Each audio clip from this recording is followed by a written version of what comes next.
இந்த ராகு கேது அப்படிங்கிறது லக்னத்துக்கு 7ஆம் இடத்துல இருந்ததுன்னா இவங்களுக்கு திடீர் யோகத்தை கொடுக்கும். பிறந்த லக்னத்திற்கு ராகு லக்னத்தில் இருந்ததுன்னா, இன்றைய அக்ஷய லக்னத்திற்கு உதாரணமாக ராகு 10ஆம் இடத்தில் இருந்தாங்கன்னா அந்த குழந்தைக்கு வெளிநாட்டு யோகம், வெளியூர் யோகம், படிப்பதற்காகவோ வேலைக்காகவோ அந்த யோகத்தை கொடுக்குமானா கண்டிப்பாக கொடுக்கும்.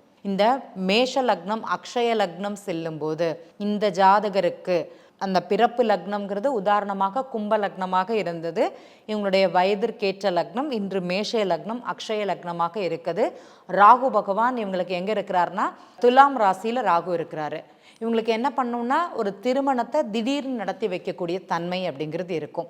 இப்போ இருக்குமானா இப்போ இருக்கும். யாருக்கு இருக்கும்? மேஷ லக்னக்காரங்களுக்கு, துலா லக்னக்காரங்களுக்கு, அதே மாதிரி இந்த கும்ப லக்னக்காரங்களுக்கெல்லாம் ராகு தற்போது யோக கிரகமாக இருப்பாரானா அடுத்த 1.5 வருடம் தற்போது யோக கிரகமாக ராகுங்கிறது திகழ்வார். அதில் எந்த மாற்றமும் கிடையாது. நீங்கள் லக்னத்தில் 7ல் ராகு இருக்குது, திருமண தடை நினச்சிங்கன்னா இந்த ராகு பகவான் தான் திடீர் திருமணத்தை உங்கள் வாழ்க்கையில் நடத்துவார்.